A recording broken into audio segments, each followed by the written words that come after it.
কিয়ামতের ময়দানে রব্বুল আলামিন বলবেন ইউকালু লিসাহিবিল কুরআন ইকরা ওয়ারতাকি ওয়ারাত্তিল কামা কুনতা তুরাত্তিলু ফিদ দুনিয়া ফা ইন্না মানজিলাকা ইনদা আখিরি আয়াতিন তাকরাউহা।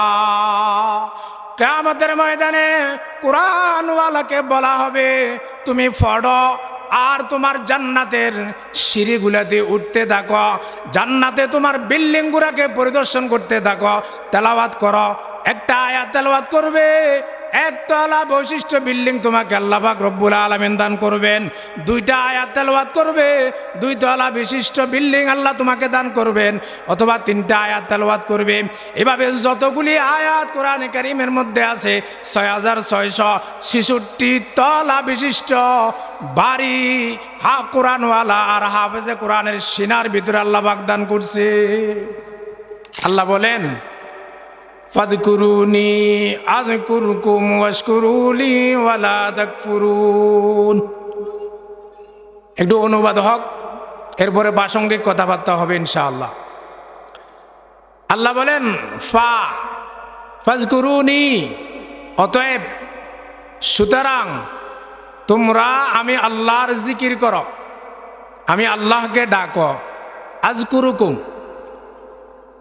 আমিও তোমাদেরকে ডাকবো, আমিও তোমাদের জিকির করব, আমিও তোমাদেরকে স্মরণ করব। ওয়াশকুরুলি, তোমরা আমি আল্লাহ পাকের শুকর আদায় করো।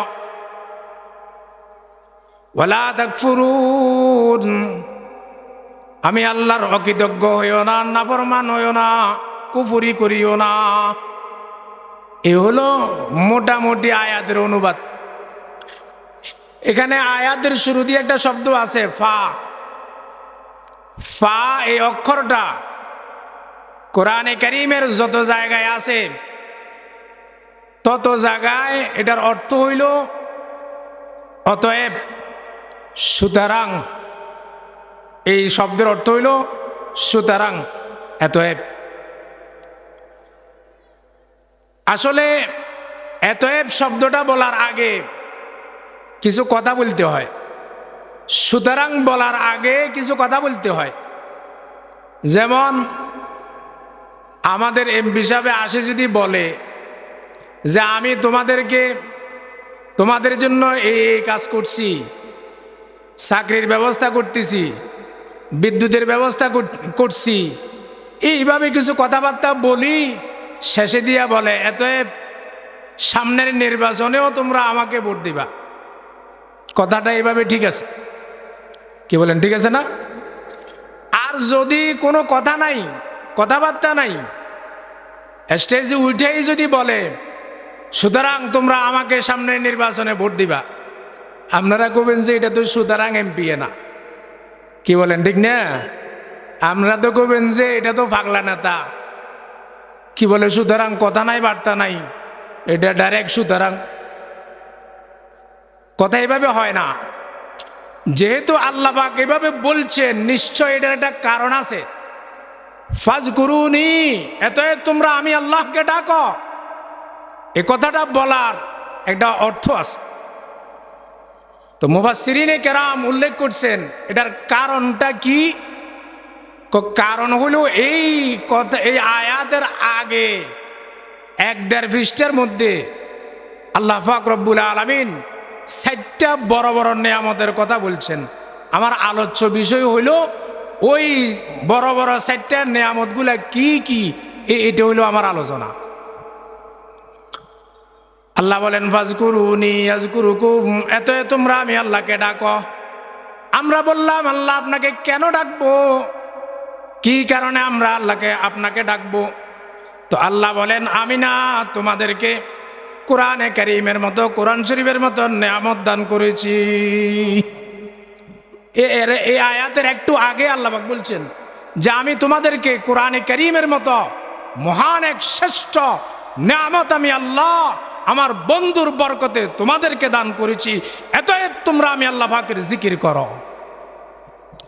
ফাযকুরুনি আযকুরুকুম, আল্লাহ বলেন আমি তোমাদেরকে কোরআনের মতো এত দামি এক নিয়ামত দান করেছি, এই জন্য তোমরা আমি আল্লাহ পাকের জিকির করো, আমি আল্লাহকে স্মরণ করো, আমি আল্লাহর গোলামি করো। তাহলে একটা নিয়ামত পাইলাম। এতএব আমি যে তোমাদেরকে কোরআনে কারীমের মতো শ্রেষ্ঠ এক নিয়ামত দিয়েছি, এজন্য তোমরা আমি আল্লাহ পাকের জিকির করো। তাহলে আল্লাহর নিয়ামত হিসাবে আমাদেরকে কি দিয়েছেন?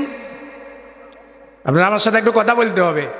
আমি কোনো পেশাদার ওয়াইজ না, শিক্ষক, এই জন্য আমি আপনাদের সাথে কথাবার্তার মাধ্যমে সামনে যাওয়া হয়, কোনো অসুবিধা নেই। আল্লাহ আমাদেরকে নিয়ামত হিসাবে সবচেয়ে বড় একটা নিয়ামত দিয়েছেন। নিয়ামতের নাম কি? কোরআন শরীফ। সুবহানাল্লাহ। আল্লাহ আমাদেরকে পৃথিবীর সবচাইতে দামি এক কিতাব দান করেছেন, যে কিতাবের নাম কোরআনে কারীম। আমাদের মুরব্বীরা, আমাদের বুজুর্গরা বলছেন কোরআনে কারীমের মধ্যে 6666টা আয়াত আছে। এর অর্থ হইল যার সিনার ভিতরে কোরআনে কারীমের হেফজ হয়েছে, যে হাফেজ হয়েছে, তার সিনার মধ্যে 6666 কেজি ডায়মন্ড তার সিনার ভিতরে ঢুকছে। সুবহানাল্লাহ। এক একটা আয়াত এক কেজি সমপরিমাণ ডায়মন্ড। এরকম 6666টা ডায়মন্ড হাফেজ কোরআনের সিনার ভিতরে আল্লাহ পাক ঢুকাইয়া দিয়েছে। এত বড় দামি নিয়ামত আল্লাহ আমাদেরকে দান করছেন। এজন্য বলেন সবাই আলহামদুলিল্লাহ। অথবা আপনি বলতে পারেন কিয়ামতের ময়দানে রব্বুল আলামিন বলবেন ইউকালু লিসাহিবিল কুরআন ইকরা ওয়ারতাকি ওয়ারাত্তিল কামা কুনতা তুরাত্তিলু ফিদ দুনিয়া ফাইন্না মানজিলাকা ইনদা আখিরি আয়াতিন তাকরাউহা। কিয়ামতের ময়দানে কোরআনওয়ালাকে বলা হবে তুমি পড়ো আর তোমার জান্নাতের সিঁড়িগুলাতে উঠতে থাকো, জান্নাতে তোমার বিল্ডিংগুলোকে পরিদর্শন করতে থাকো, তেলাওয়াত করো। একটা আয়াত তেলাওয়াত করবে, একতলা বৈশিষ্ট্য বিল্ডিং তোমাকে আল্লাহ পাক রব্বুল আলামিন দান করবেন। দুইটা আয়াত তেলাওয়াত করবে, দুইতলা বিশিষ্ট বিল্ডিং আল্লাহ তোমাকে দান করবেন। অথবা তিনটা আয়াত তেলাওয়াত করবে।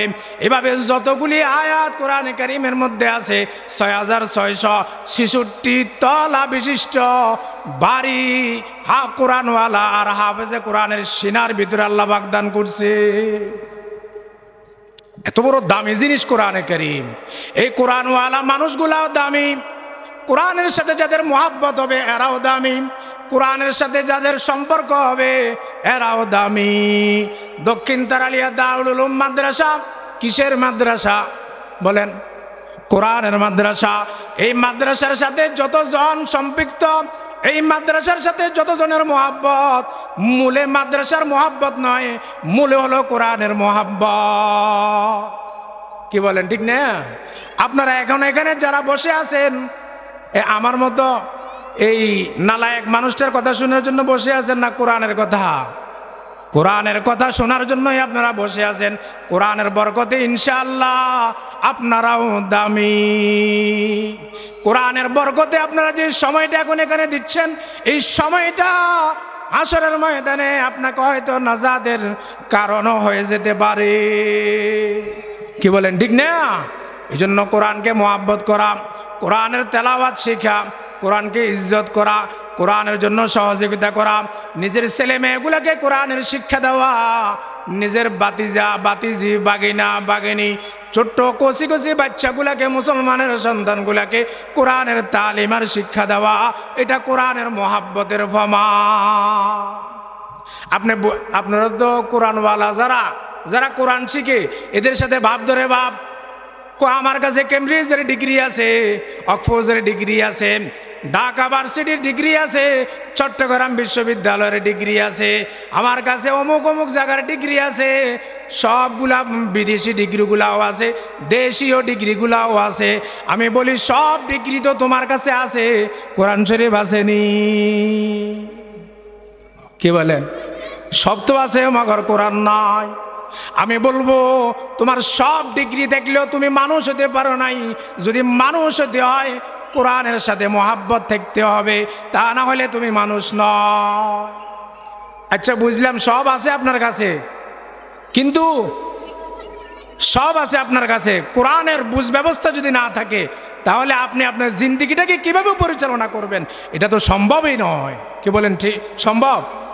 হযরত চলে আসছেন, অল্প সময়ের ভিতরে আমি আমার ওই 4টা কথা বলে ফেলতে হবে। 2 নম্বর, 1 নম্বর নেয়ামত, আমি তোমাদেরকে কোরআন দিয়েছি, এই জন্য আমাকে স্মরণ করো, আমাকে ডাকো। 2 নম্বর, আমি রব্বুল আলামিন তোমাদেরকে মুহাম্মদুর রাসূলুল্লাহ সাল্লাল্লাহু আলাইহি ওয়াসাল্লামের উম্মত হিসেবে বানিয়েছি। এটা হলো 2 নম্বর নেয়ামত। সবাই বলেন আলহামদুলিল্লাহ।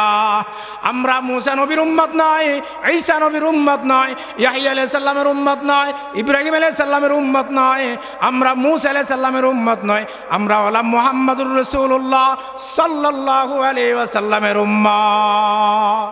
আচ্ছা বলেন, আমরা নবীর উম্মত হতে পারে খুশি না নারাজ? এখন আমার প্রশ্ন, নবীর উম্মত হইতে পারে খুশি হইলে হবে না, নবীর উম্মত হবার পরে নবীর সুন্নত পেয়েও খুশি হইতে হবে। কি বলেন? শুধু নবী ভাইয়া খুশি হইলে হবে না, নবীর সুন্নত দাঁড়িয়ে রাখি খুশির প্রমাণ দিতে হবে। শুধু নবীর উম্মত হইয়া খুশি হইলে হবে না, নবীর সুন্নত মেসওয়াক করে করে নবীর ভালোবাসার মহব্বতের প্রমাণ দিতে হবে। নবীর সুন্নত শুধু নবী ভাইয়া খুশি হইলে হবে না, নবীর সুন্নত মানুষকে, মুসলমানকে সালাম দেওয়া, সালাম দিয়া দিয়া নবীর মহব্বতের প্রকাশ করতে হবে। কি বলেন, ঠিক না? ঢিলা কুলুপ ব্যবহার করা নবীর সুন্নত। নবী ভাইয়া খুশি হইলে হবে না, নবীর সুন্নতের উপরে আমল করা নবীর মহব্বতের প্রমাণ দিতে হবে। শুধু নবী ভাই খুশি হইলে হবে না, নবীর মহব্বত, নবীর মহব্বতের প্রমাণ দিয়া তারপরে খুশি হইতে হবে। সময় কম। 3 নম্বর, আল্লাহ আমাদেরকে নেয়ামত দান করেছেন। 3 নম্বর, আমাদের জন্য রব্বুল আলামিন বাইতুল্লাহকে কিবলা হিসাবে নেয়ামত দান করেছেন। আলহামদুলিল্লাহ। আমাদের কিবলা কোনটা? বাইতুল্লাহ। বাইতুল্লাহ আমাদের কিবলা, এটা আল্লাহর পক্ষ থেকে আমাদের জন্য নেয়ামত। আল্লাহ বলেন, আমি তোমাকে আমার বন্ধু মুহাম্মদ সাল্লাল্লাহু আলাইহি সাল্লামের উম্মত বানিয়েছি, এজন্য তোমরা আমার জিকির করো, আমার শুকর করো। আমি তোমাদেরকে কোরআনের মতো নিয়ামত দান করেছি, এজন্য তোমরা আমার জিকির করো, শুকর করো। আমি খানায়ে কাবার মতো গুরুত্বপূর্ণ দামি জায়গা তোমাদেরকে কিবলা হিসেবে দান করেছি, এজন্য তোমরা আমি আল্লাহ পাকের জিকির করো আর শুকর আদায় করো। কয়টা হইল? 3টা। 1 নম্বর, আমাদেরকে কোরআনের মতো নিয়ামত দিয়েছেন। 2 নম্বর, মুহাম্মদ সাল্লাল্লাহু আলাইহি ওয়াসাল্লামের মতো শ্রেষ্ঠ নবীর উম্মত বানিয়েছেন। 3 নম্বর, কিবলা হিসেবে আমাদেরকে বাইতুল্লাহ শরীফ দান করেছেন।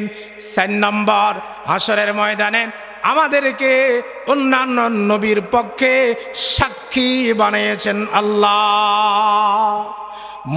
নূহ আলাইহিস সালামের পক্ষে আমরা সাক্ষী দেব, ঈসা আলাইহিস সালামের পক্ষে আমরা সাক্ষী দেব, ইব্রাহিম আলাইহিস সালামের পক্ষে আমরা সাক্ষী দেব। হাশরের ময়দানে ওনাদের উম্মতরা বলবে, না, নূহ আলাইহিস সালাম আমাদের কাছে কোনো কালিমার দাওয়াত নিয়ে আসেন নাই। ইব্রাহিম আলাইহিস সালামের উম্মত বলবে, না, ইব্রাহিম আলাইহিস সালাম আমাদের কাছে কালিমার দাওয়াত নিয়ে আসেন নাই। অন্যান্য নবীর উম্মতরা দাবি করবে, আমাদের কাছে কোনো নবী রাসূল কালিমার ঈমানের দাওয়াত নিয়ে আসে নাই। তখন আমরা মুহাম্মদ সাল্লাল্লাহু আলাইহি সাল্লামের উম্মতরা বলবো, না, মুহাম্মদ সাল্লাল্লাহু আলাইহি সাল্লামের উম্মত আমরা যারা হাশরের ময়দানে উঠব, আমরা বলবো যে না, আমাদের কোরআনের ভিতরে দেওয়া আছে, আমাদের কোরআনের ভিতরে আছে, আমাদের নবী আকরাম সাল্লাল্লাহু আলাইহি সাল্লামের জবানে মোবারক থেকে আমরা শুনেছি, আমরা আল্লাহ হযরত ইব্রাহিম আলাইহিস সালাম তার উম্মতের কাছে কালিমার দাওয়াত দিয়েছেন, মূসা আলাইহিস সালাম তার উম্মতের কাছে কালিমার দাওয়াত দিয়েছেন, নূহ আলাইহিস সালাম তার উম্মতের কাছে কালিমার দাওয়াত দিয়েছেন। সকল নবী আপন আপন উম্মতকে কালিমার দাওয়াত দিয়েছেন। এটা আমরা সাক্ষী দিচ্ছি কোরআনের বরকতে। সুবহানাল্লাহ। সরকারি সাক্ষী। কি সাক্ষী?